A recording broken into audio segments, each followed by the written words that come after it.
Hommage à Bernadette Bourvon, lorsque nous allons recevoir Jean-Sébastien Petit-Demange dans un instant, parce qu'elle m'a permis de découvrir le lieu qu'il va vous faire découvrir vous-même. Fort-la-Latte. Jean-Seb, emmène-nous au Cap-Fréhel et à Fort-la-Latte. Bernadette, qu'il te soit rendu hommage d'avoir fait découvrir cette merveille à Laurent Boyer.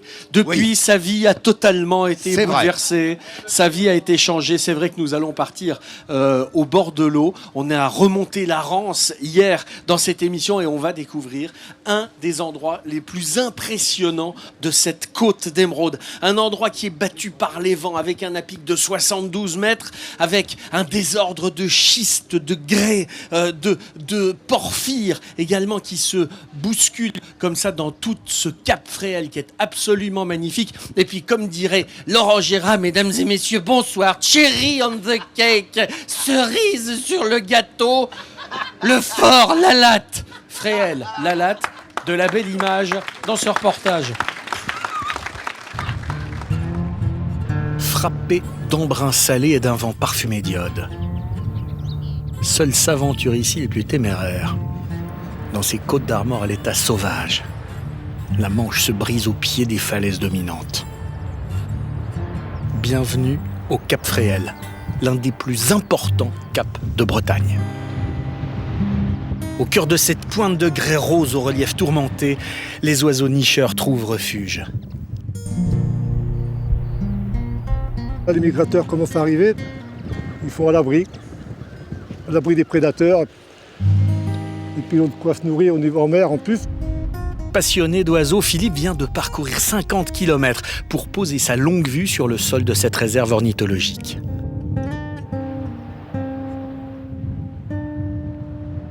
J'aime bien venir là, prends l'air. Ça fait agréable quoi. Juste derrière Philippe, situé à flanc de falaise, le phare du Cap-Fréhel se dresse fièrement, éclairant et sécurisant le passage entre la baie de Saint-Brieuc vers la rade de Saint-Malo. C'est l'un des 5 phares français les plus puissants. Sa lanterne porte à plus de 50 km. Et aujourd'hui, justement, il faut en changer l'ampoule. Dominique et Erwan sont les anges gardiens de cet édifice classé monument historique. Là, c'est fabuleux, hein. Le phare ici doit faire 35 mètres de haut. Les falaises là sont remarquables aussi. On a un point de vue extraordinaire. On ne peut pas ne pas regarder, quoi. C'est pas possible, quoi. On est complètement chauvin. Ah, puis Côte Nord-Bretagne, elle est magnifique. Hein. D'ici, la côte d'Émeraude se dévoile. Et au loin, le Fort-la-Latte impressionne. Construit au XIVe siècle, puis remanié pour la défense de Saint-Malo, ce fort, édifié sur un îlot rocheux, surplombe la mer et la lande. Autrefois propriété de la famille royale de Monaco, le Fort-la-Latte fut un point stratégique, proche des voies commerciales reliant Saint-Malo, la Normandie et les îles anglo-saxonnes. Protégé par 2 crevasses uniquement franchissables par ses ponts-levis, il est réputé imprenable.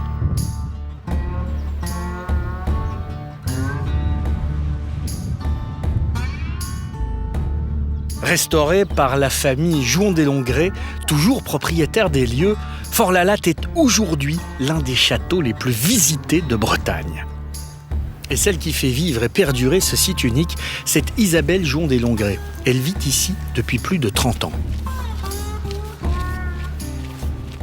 En 81, à la faveur d'un bel orage, la première fois que j'ai couché ici, il y avait un orage terrible. Et je me suis sentie très rassurée, donc je pense que j'ai eu le baptême, voilà, par rapport à la maison. Le Fort-la-Latte, c'est l'histoire de sa vie et une histoire de famille. Ses 3 enfants y travaillent et s'y activent au quotidien. Il faut se mobiliser, sinon il pourrait passer dans d'autres mains et devenir autre chose. J'aurais pu travailler à l'extérieur, mais bon, c'est moi qui ai proposé à mes parents de travailler avec eux parce que je me sens bien dans le lieu, je me sens bien sur le site, voilà, et j'aime le château. C'est par passion que cette famille œuvre à la conservation de ce patrimoine, dont le joyau se trouve au sommet du donjon. Nous rentrons dans la salle des gardes. qui est indéniablement la plus belle pièce du donjon avec sa voûte ogivale qui est absolument magnifique. Si l'entretien du Fort Lalatte est un sacerdoce pour Isabelle, l'ouvrage lui rend aussi d'intenses moments de bonheur, lorsque la grisaille disparaît par exemple au profit d'un soleil éclatant. D'avoir tous les jours un paysage comme ça, c'est quand même un privilège. Il faut savoir l'apprécier. Hier soir, il y avait un coucher de soleil dans les orangers. On aurait dit que tout le ciel s'était embrasé. C'était une splendeur. Ça ne coûte rien, il suffit de le regarder, c'est beau. Et du sommet du donjon, en ce jour clair, on distinguerait presque Aurélien sur le sentier des douaniers.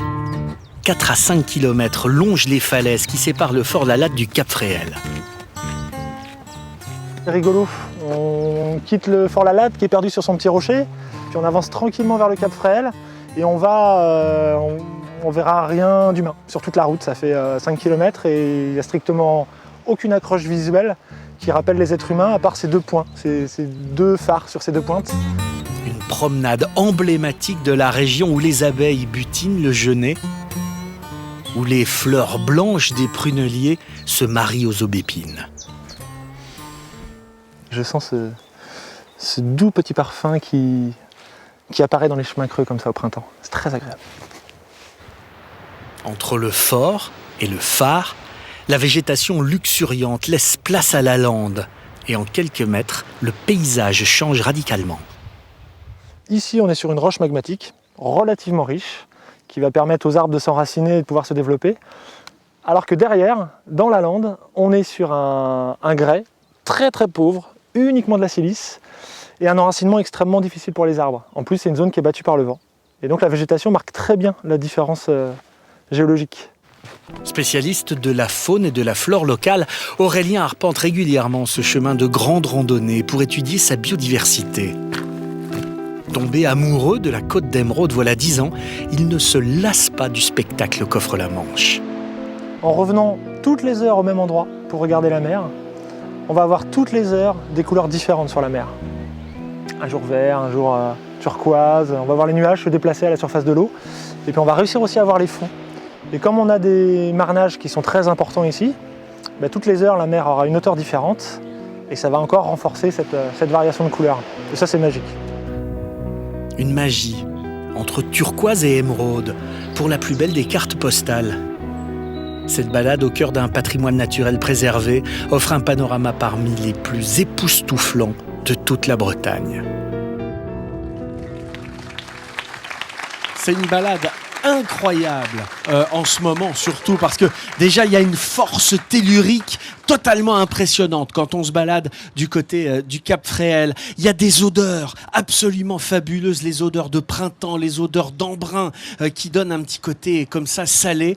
Et puis il y a ce Fort Lalatte. Moi je me suis mis à côté de mon Fort Lalatte à moi ici à Dinan. C'est le château de Dinan avec le donjon du 14e, avec la porte du guichet qui est juste à côté de nous là-bas, qui est du 13e. Et puis tiens allez, Laurent.